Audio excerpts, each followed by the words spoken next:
आज हम लोग प्रश्नावली 3.2 के प्रश्नों का हल देखेंगे। इसमें कुछ प्रश्न दिए हुए हैं। इन प्रश्नों को हल करने से पहले हम लोग कुछ बेसिक चीज़ें इसके बारे में समझ लें, जिससे कि प्रश्न को हल करने में काफ़ी आसानी हो। तो सबसे पहले हम एक देखते हैं, यहाँ पे एक डायग्राम देखते हैं कि यदि हम किसी ग्राफ पेपर पर या किसी समतल में दो रेखाएं इस प्रकार से हम डालें, एक हम क्षैतिज रेखा और एक ऊर्ध्वाधर रेखा को हम खींच देते हैं, तो ये रेखाएं एक दूसरे को एक बिंदु पर प्रछेद करें और यहाँ पर प्रत्येक कोण आपका 90 अंश का बने। तो जो ये क्षैतिज रेखा होती है, इस क्षैतिज रेखा को x अक्ष कहते हैं और जो ये ऊर्ध्वाधर रेखा होती है इसको y अक्ष कहा जाता है। और ये पूरे सिस्टम को कार्तीय तल कहा जाता है। पिछले वीडियो में हम लोग जान चुके हैं कि कार्तीय तल की खोज फ्रांसीसी गणितज्ञ रेने देकार्ते ने की थी।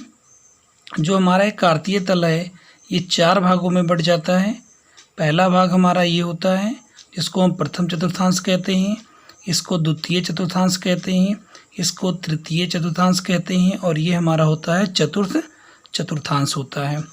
जो एक पड़ी रेखा होती है, एक बार फिर हम लोग बात कर लें, एक्स ओ एक्स डैश, यानी इसको पूरे को एक्स अक्ष बोला जाएगा और ये आपका वाई ओ वाई डैश है, इसको वाई एच बोला जाता है। दोनों रेखाएं जहां प्रछेद करती हैं इसको मूल बिंदु बोला जाता है। दोनों रेखाएं जहां प्रछेद करेंगी इसको मूल बिंदु कहेंगे। अब यहाँ पर इस कार्तीय तल में किसी बिंदु पर कोई बिंदु होगा, उसकी स्थिति को बताने के लिए हम उसके निर्देशांक से निरूपित करते हैं।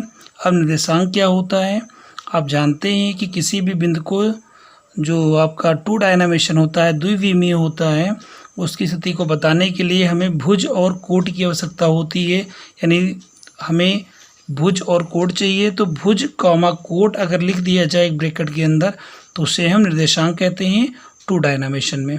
चलिए इसमें हम सीखते हैं। ये हमारा होता है यहाँ से ओ से एक्स की ओर धनात्मक एक्स अक्ष होता है, ओ से ओ एक्स डैश की ओर ऋणात्मक एक्स अक्ष होता है। यानी इस पर जब हम चलेंगे तो माइनस में मान रहेगा, इस पर चलेंगे तो प्लस में मान रहेगा। इसी तरीके से ऊपर की ओर अगर वाई अक्ष पे जाएंगे तो धनात्मक होगा और नीचे की तरफ अगर वाई अक्ष पे जाएंगे तो ऋणात्मक होगा। इस तरीके से हम कह सकते हैं कि जो हमारा प्रथम चतुर्थांश होता है ये आपका, पहले हम भुज लिखेंगे यानी एक्स अक्ष पे जाएंगे तो धनात्मक, वाई अक्ष पे जाएंगे तो धनात्मक। तो जो हमारा प्रथम चतुर्थांश होगा ये हमारा होता है प्लस प्लस, यानी इसमें भुज भी आपका प्लस होगा और कोट भी प्लस होगा। इसी तरीके से द्वितीय चतुर्थांश की बात करें, ये हमारा हो गया प्रथम चतुर्थांश, जो कि आप जानते हैं प्लस कामा प्लस होगा।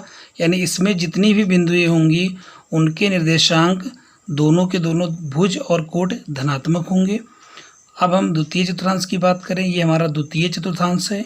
अगर हम इसकी बात करते हैं द्वितीय चतुर्थांश की, तो यहाँ पे चूँकि पहले हम एक्स अक्ष पे चलेंगे तो ऋणात्मक चलते हैं, वाई अक्ष पे चलेंगे धनात्मक चलेंगे, तो यहाँ पे पहले माइनस और फिर प्लस होगा। यानी इस द्वितीय चतुर्थांश में भुज आपका माइनस में होगा और कोट आपका प्लस में होगा। इसी तरीके से हम अगर तृतीय चतुर्थांश की बात करें, ये हमारा तृतीय चतुर्थांश है।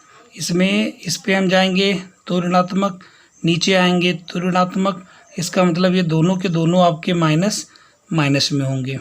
इसी तरीके से हम अगर चतुर्थ चतुर्थांश की बात करें, चौथे खाने की बात करें, तो यहाँ पे पहले एक्स अक्ष पे चलेंगे जो धनात्मक चलेंगे और वाई डैश पे आएंगे ऋणात्मक आएंगे, तो ये हमारा प्लस माइनस में होगा। यानी इसमें आपका भुज धनात्मक होगा और कोट ऋणात्मक होगा। एक बात हम और समझेंगे, यहाँ पे एक्स अक्ष पे हमेशा वाई की जो वैल्यू होती है यानी कोट जो होती है वो 0 होती है। इसी प्रकार से वाई अक्ष पे हमेशा एक्स यानी कि भुज 0 होता है। इस तरीके से एक्स अक्ष पे जितने बिंदुएं पड़ेंगे उसमें आपके कोट 0 होंगे, भुज का कोई मान होगा। इसी तरीके से वाई अक्ष पे जितने बिंदुएं पड़ेंगी उनका भुज आपका 0 होगा, कोट का कोई मान होगा। चलिए हम देखते हैं क्वेश्चन को, इसके बाद में हम क्वेश्चन को देखेंगे किस तरीके से हम आसानी से इसको कर सकते हैं। तो क्वेश्चन हमारा है पहला, पहला क्वेश्चन दिया हुआ है कि निम्नलिखित प्रश्नों में से प्रत्येक प्रश्न का उत्तर दीजिए। कार्तीय तल में किसी बिंदु की स्थिति निर्धारित करने वाली क्षैतिज और ऊर्ध्वाधर रेखाओं के क्या नाम है। तो जैसा कि आप जानते हैं जो क्षैतिज रेखा होती है उसको हम एक्स अक्ष कहते हैं।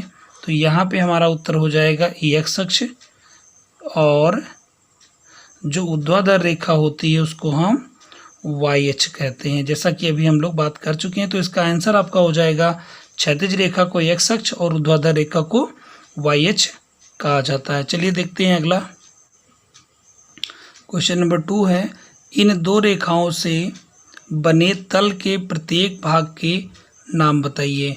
तो जब हम दो रेखाएं खींचते हैं इस तरीके से एक्स अक्ष और वाई अक्ष, तो इन्होंने कहा है कि प्रत्येक भाग के नाम बताइए। जैसा कि अभी हम लोग देखे हैं, ये आपका एक्स अक्ष है और ये आपका वाई अक्ष है।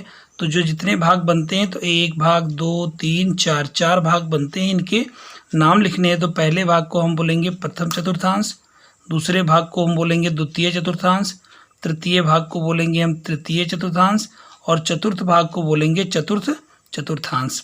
तो यहाँ इसका उत्तर हो जाएगा इन दो रेखाओं से बने तल के प्रत्येक भाग के नाम बताइए। तो प्रथम चतुर्थांश, द्वितीय चतुर्थांश, तृतीय चतुर्थांश और चतुर्थ चतुर्थांश हो जाएगा।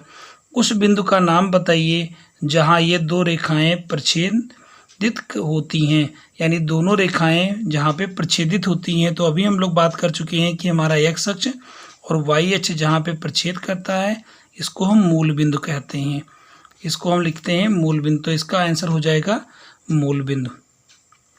क्वेश्चन नंबर 2 का देखेंगे, आकृति 3.14 देखकर निम्नलिखित को लिखिए। तो एक आकृति यहाँ बनी हुई है, यहाँ पे ये आप देख सकते हैं आकृति 3.14 है। इस आकृति को देख करके हमें ऊपर दिए गए कुछ प्रश्न हैं उनके जवाब हमें देने हैं। तो चलिए देखते हैं इसका क्वेश्चन क्या है।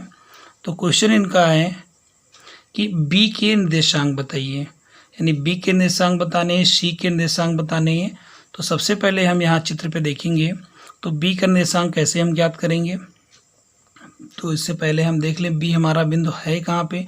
तो यहाँ पे बी लिखा हुआ है, यानी इसका निर्देशांक बताना, इसकी स्थिति मुझे बतानी है कि कार्तीय तल में इसकी स्थिति क्या होगी। तो हम सबसे पहले देखें इस बिंदु तक पहुँचने के लिए हम यहाँ पर हमेशा मूल बिंदु पे रहेंगे, मूल बिंदु से चलना शुरू करेंगे।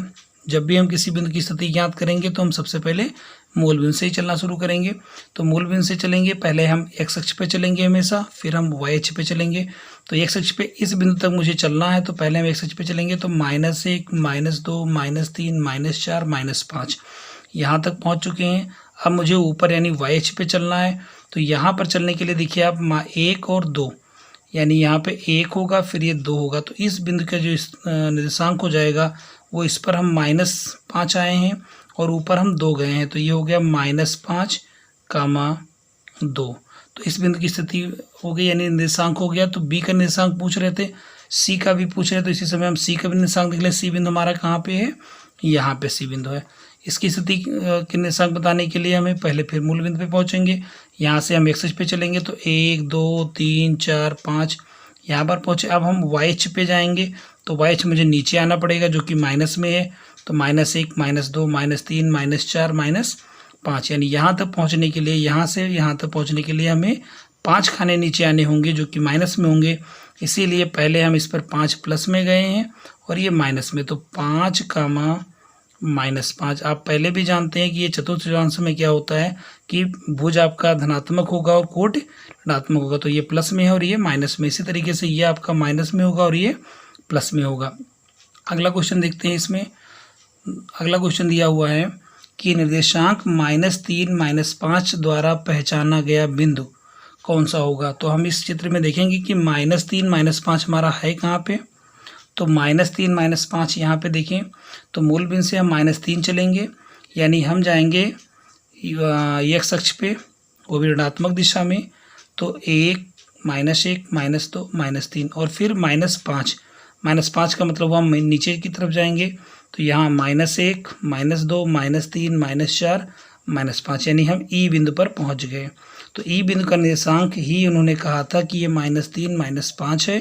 तो -3 -5 जो है क्वेश्चन में पूछा इन्होंने कि निर्देशांक -3 -5 द्वारा पहचाना गया बिंदु क्या है, तो पहचाना गया बिंदु जो है वो ई है। ऐसे ही पूछा इन्होंने निर्देशांक 2, -4 द्वारा पहचाना गया बिंदु क्या है, तो 2, -4 हम देखेंगे यहाँ पे कहाँ पड़ेगा, तो x अक्ष पे पहले चलेंगे 1, 2 और फिर हमें 4 जाना है माइनस में, जो कि नीचे की तरफ आएंगे तो -1, -2, -3, -4 यानी हम g पर पहुँचेंगे यहाँ पे। इसी का निर्देशांक है आपका 2, -4। तो जो इन्होंने क्वेश्चन पूछा था कि 2, -4 द्वारा पहचाना गया बिंदु क्या है, तो पहचाना गया बिंदु जी है। अगला क्वेश्चन है यहाँ डी का भुज याद करना है, तो हम देख लेते हैं यहाँ पे डी बिंदु है कहाँ पे। डी बिंदु देखेंगे यहाँ पे डी बिंदु ये दिया हुआ है, तो इसमें भुज क्या है, भुज मतलब एक्स अक्ष पे कितना चलेंगे, तो मूल बिंदु से हम कितना चलें कि हम डी तक पहुँच जाएँ, तो 1, 2, 3, 4, 5, 6 चलेंगे। तो यहाँ पे जो इन्होंने पूछा था कि डी का भुज बताइए, तो डी का जो भुज है वो 6 है। ऐसे इन्होंने पूछा है बिंदु यच की कोटि बतानी है, तो हम देखेंगे यच कहाँ पे है, तो यच हमारा जो बिंदु है वो इसमें दिया हुआ है इस जगह पे, यहाँ पे। तो हमें कोटि बतानी है यानी कि वाई पे कितना चलने पर हो पाएगा, तो हमेशा मूल बिंदु से चलेंगे तो -1, -2, -3 चलने पर यहाँ पर पहुँच जाते हैं। तो इस तरीके से हम कहेंगे कि जो यच की कोटि है वो आपकी -3 है।